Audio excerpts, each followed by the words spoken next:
Hello दोस्तों। आज हम लोग सीखेंगे या जानेंगे कि रेगुलेटिंग एक्ट 1773 क्या है।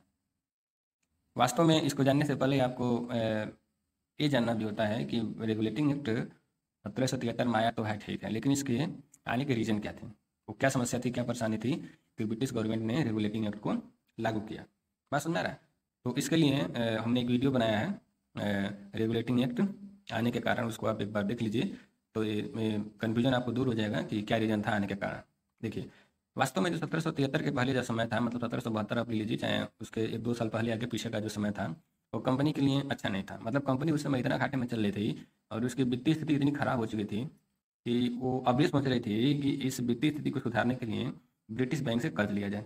तो ब्रिटिश बैंक से कर्ज लेने के लिए सहमति भरी और ब्रिटिश बैंक ने इसको कर्ज दिया भी। कर्ज हमने इसके पहले वाली वीडियो में बताया था कि कर्ज लिया था 14 लाख पाउंड और 4% के वार्षिक ब्याज की दर से।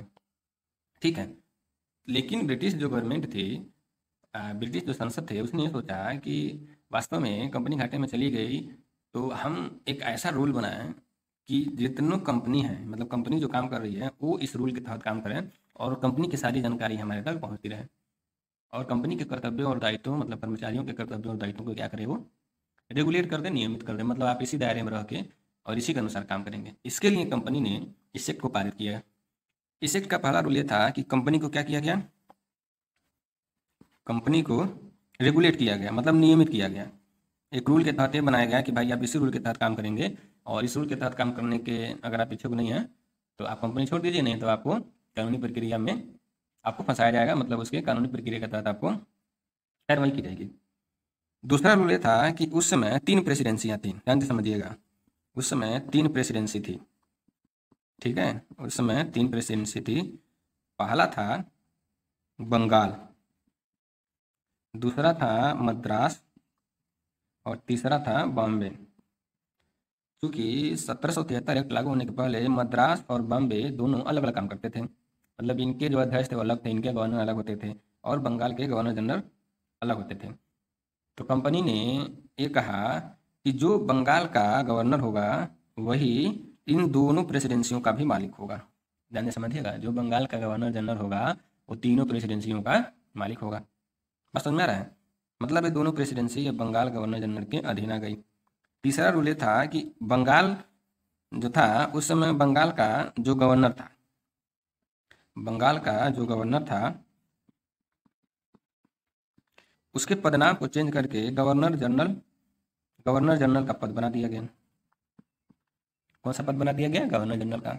और ये जो गवर्नर जनरल था, ये पहला गवर्नर जनरल बनने का सौभाग्य प्राप्त किया वारेन हेस्टिंग ने। ठीक है, पहला गवर्नर जनरल बंगाल का बनने का सौभाग्य किसको मिला? वारेन हेस्टिंग को। तो वारेन हेस्टिंग को बंगाल का गवर्नर जनरल तो बना दिया गया, लेकिन इसकी सहायता के लिए 4 अन्य सदस्य समिति का भी गठन किया गया। 4 अन्य सदस्य समिति का भी गठन किया, जिसमें पहला सदस्य थे जॉन क्लेवरिंग। पहले सदस्य का नाम था जॉन क्लेवरिंग, दूसरे सदस्य थे जॉर्ज मॉनसन और तीसरे सदस्य थे रिचर्ड बॉरवेल और चौथे सदस्य का नाम था फिलिप फ्रांसिस। इन सब को एक निश्चित वेतन के तहत 5 वर्ष के कार्यकाल के लिए नियुक्त किया गया था। कितने वर्ष के कार्यकाल के लिए नियुक्त किया गया था?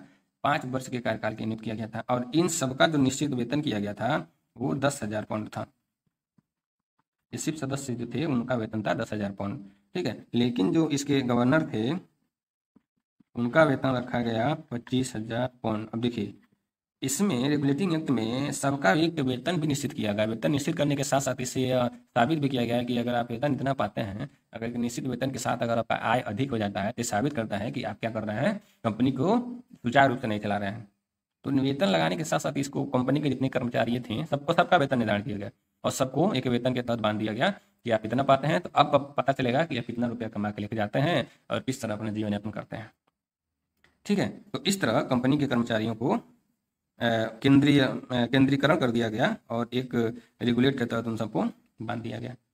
अब चौथा रूल ये लगाया गया कि अगर कंपनी के कर्मचारी नियमों का पालन नहीं करते हैं तो उनको सजा कौन देगा? कंपनी के कर्मचारी अगर नियमों का पालन नहीं करते हैं तो उनको सजा कौन देगा? उनकी सजा की कार्रवाइयों की सुनवाई के लिए सन 1774 में, किस सन में बाबू? सन 1774 में कलकत्ता में, कहाँ पे? कलकत्ता में एक सुप्रीम कोर्ट की स्थापना की गई। तो कलकत्ता में सन 1774 में रेगुलेटिंग एक्ट के तहत सुप्रीम कोर्ट की स्थापना की गई, जिसके प्रथम सीजे थे एलिजा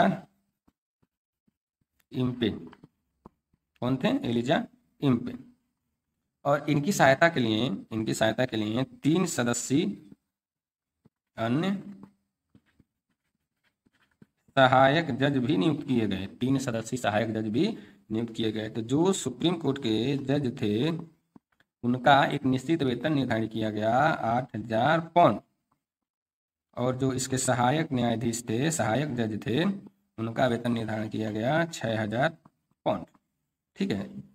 नेक्स्ट, जो कार्यकारी परिषद का गठन किया गया था, गवर्नर जनरल की जो कार्यकारी परिषद का गठन किया गया था, वो गवर्नर जनरल में जो 4 सदस्य थे, किसी भी कानून को लागू करने के लिए एक बहुमत को लागू किया गया कि भाई जब तक बहुमत नहीं होगा तब तक कानून लागू नहीं होगा। अगर बहुमत नहीं हुआ, मत मान लीजिए टाई हो गया, बहुमत नहीं हुआ, मत टाई हो गया, तब जो उसका अध्यक्ष होता था, मतलब जो गवर्नर जनरल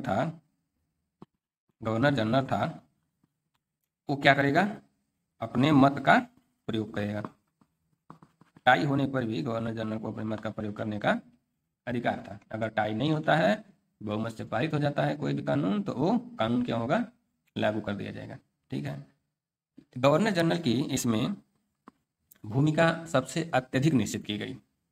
ठीक है। गवर्नर जनरल की इसके तहत भूमिका सबसे अधिक निश्चित की गई, मतलब गवर्नर जनरल कानून बना सकता था और उसको हटा सकता था। बस समझ गया। उसके बाद जो नेक्स्ट रूल था उसमें यह कहा गया कि जो कंपनी के कर्मचारी हैं वो किसी भी कीमत पे, नेक्स्ट रूल में यह कहा गया कि कंपनी के कर्मचारी किसी भी कीमत पे किसी भी प्रकार का उपहार नहीं लिया जाएगा। मतलब कंपनी के कर्मचारी अब उपहार लेना बंद कर दिया गया है कि भाई अब आप उपहार नहीं लेंगे, अब आपको जो वेतन मिल रहा है उसी पे आप क्या करेंगे? काम करेंगे, और आप निश्चिंत होकर काम करिए और वेतन के अकॉर्डिंग जीना सीखिए। ठीक है। उसके बाद नेक्स्ट रूल यह बना कि जो कंपनी का जो देखभाल था, मतलब राजस्व की देखभाल थी, नागरिकों की देखभाल थी, सैन्य मामलों की देखभाल थी, इसकी जानकारी ब्रिटिश गवर्नमेंट तक कैसे पहुंचेगी? इसीलिए ब्रिटिश गवर्नमेंट ने किया कि जो कोर्ट ऑफ डायरेक्टर थे, कोर्ट ऑफ डायरेक्टर को ये जिम्मेदारी दी गई। ठीक है। कोर्ट ऑफ डायरेक्टर को जिम्मेदारी दी गई कि इन सभी मामलों की जानकारी, मतलब राजस्व की, नागरिक की व सैन्य मामलों की जानकारी आप किसको देंगे? ब्रिटिश गवर्नमेंट को देंगे। इस तरह कंपनी के सभी रूल एंड रेगुलेशन को 1773 रेगुलेटिंग एक्ट के तहत क्या किया गया? बांध दिया गया। यही था कंपनी का 1773 का रेगुलेटिंग एक्ट। वास्तव में किसी पर्सन के लिए नहीं था, भारत में किसी व्यक्ति के लिए नहीं था। एक कंपनी को एक निश्चित रूल एंड रेगुलेशन देने के लिए किया गया था कि भाई जो कंपनी के कर्मचारी हैं वो इसके पहले जितने लूटे खसोटे किए, लेकिन अब आपको ब्रिटिश गवर्नमेंट के अधीन केंद्रीकृत रूप में आपको काम करना होगा और उसी के अनुसार आपको रहना होगा। तो ये था रेगुलेटिंग एक्ट सन 1773। अगर आपको वीडियो पसंद है तो लाइक करिए, शेयर करिए, सब्सक्राइब करिए और बेल आइकन को दबाना मत भूलिएगा। धन्यवाद।